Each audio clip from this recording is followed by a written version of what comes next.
Sebentar ya, pada kesempatan kali ini saya akan menjelaskan mengenai codingan yang telah saya buat untuk menjawab tes text mining nomor satu.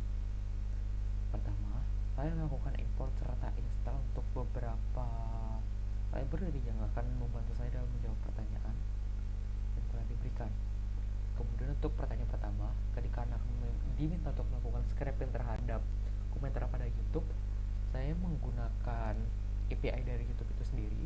Kemudian saya meletakkan video list yang berisi ID dari video yang berjumlah 5 video, di mana untuk setiap video tersebut saya akan mengambil jumlah komentar sebanyak 20, yang kemudian nanti saya akan lakukan concatenate dari setiap data untuk mengambil akhirnya yang akan saya ambil hanyalah berupa author dan teks, yang mana author adalah penulis dari sebuah komentar dan teks yaitu komentar yang telah dibuat. Di sini proses concatenate-nya, yang artinya saya akan mendapatkan sekitar 100 komentar dari total 5 video yang berbeda, dikarenakan masing-masing video akan mendapati komentar sebanyak 20. Kemudian dari data frame yang berisi 100 komentar tersebut beserta autornya sudah saya convert menjadi sebuah file CSV bernama comment.csv. Selanjutnya, untuk menjawab pertanyaan yang kedua yang diminta dilakukan cleansing serta pre-processing lainnya, pertama saya melakukan cleansing terlebih dahulu. Prosesnya yaitu setiap string akan melalui beberapa proses, seperti untuk setiap kata huruf yang kapital akan diubah menjadi huruf kecil. Kemudian untuk setiap digit akan dihilangkan. Untuk setiap huruf yang bukan alfabet seperti simbol dan lainnya akan diubah menjadi space, serta untuk space yang jumlahnya lebih dari satu akan diubah menjadi space yang hanya berjumlah satu. Misalnya di sebuah string terdapat 2 atau lebih space, maka 2 atau lebih itu akan dikonvert hanya menjadi satu space saja. Kemudian saya akan melakukan cleansing dari data teksnya dan akan saya ubah menjadi sebuah variable, dan saya akan masukkan ke sebuah variable yang bernama new data. Selanjutnya, saya melakukan proses remove stop words. Dikarenakan bahasa yang digunakan adalah bahasa Indonesia, awalnya saya menggunakan library bernama stop words. Namun, dikarenakan ketika saya mencoba untuk menggunakan stop words yang bahasa Indonesia terjadi kegagalan, meskipun seharusnya bisa, saya akhirnya menggunakan stop words dari sastrawi.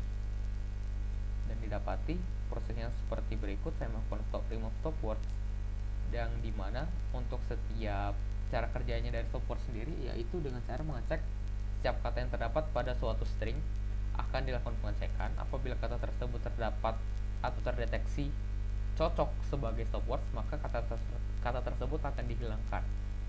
Kemudian setelah dilakukan proses remove stop words akan dipindahkan ke variabel baru bernama clean data. Seperti dilihat sebelumnya terdapat remove stop words, terdapat stop words yang bernama berupa dan di sini, dan mungkin juga tolong kalau saya tidak salah, namun yang jelas dan di sini berubah jadi tolong dan dannya dihilangkan setelah dilakukan remove stop words. Berikutnya, jadi begitu untuk proses pre-processing yang saya lakukan. Saya hanya melakukan pertama ada cleansing bagian atas, kemudian bersertaan dengan dilakukan remove stop words saya juga melakukan tokenization. Kemudian namun saya tidak melakukan lemmatization dikarenakan menurut saya mungkin tidak terlalu diperlukan untuk mengubah kata menjadi bentuk kata dasarnya untuk kasus ini. Kemudian untuk pertanyaan selanjutnya diminta untuk membuat sebuah word cloud, dan saya melakukannya dengan cara menggunakan library word cloud, dan saya tampilkan seperti berikut. Nah, dari yang terlihat didapati bahwa paling besar atau paling banyak terdapat penggunaan kata pak, kemudian kalau, mas, dan nya. Menurut saya, kenapa kata pak dan mas bisa memiliki frekuensi yang besar? Dikarenakan menurut analisis saya sebagai seseorang Indonesia yang cukup melihat bahwa masyarakat Indonesia itu sering sebelum melakukan atau mengumumkan pendapat, mereka sering menggunakan kata ganti untuk menyapa atau untuk mengadres seseorang. Sehingga misalnya contoh, Pak, saya izin bertanya begini-begini, atau Pak, kalau begini-begini-begini. atau mungkin emas dan sebagainya. Jadi memang mungkin sudah kebiasaan bagi masyarakat Indonesia untuk menggunakan kata ganti orang sebelum melakukan perbicaraan terlebih dahulu, sehingga di dalam setiap komentar mungkin diiringi dengan sebuah kata ganti seperti pak atau mas. Kemudian kalau, mungkin kata kalau sering muncul dikarenakan banyak masyarakat Indonesia yang ketika melihat suatu hal ingin melakukan perbandingan atas hal yang telah dilihatnya, maka menggunakan kata kalau, atau pengandaian maka menggunakan kata kalau. Serta muncul juga kata terima kasih yang cukup banyak. Hal ini menurut saya dikarenakan rasa ingin terima kasih masyarakat ketika mendapatkan informasi yang dibagikan secara gratis. Seperti kita tahu, video yang ada di YouTube dapat kita akses secara gratis. Maka untuk menyampaikan rasa gratitude kita mengucapkannya dengan kata terima kasih, yang mana hal tersebut sering muncul.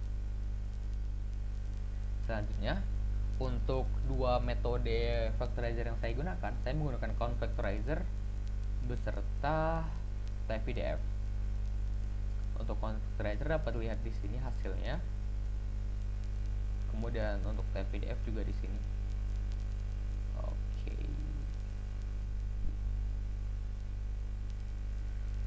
Untuk typepdf sendiri, cara kerjanya adalah dengan melakukan perhitungan yang berkaitan dengan seberapa banyak suatu kata muncul. Misalnya suatu kata aduh muncul pada suatu dokumen, beserta seberapa banyak kata tersebut muncul di satu dokumen, beserta dokumen mana saja yang mengandung kata aduh tersebut dibagi dengan jumlah total keseluruhan dokumen.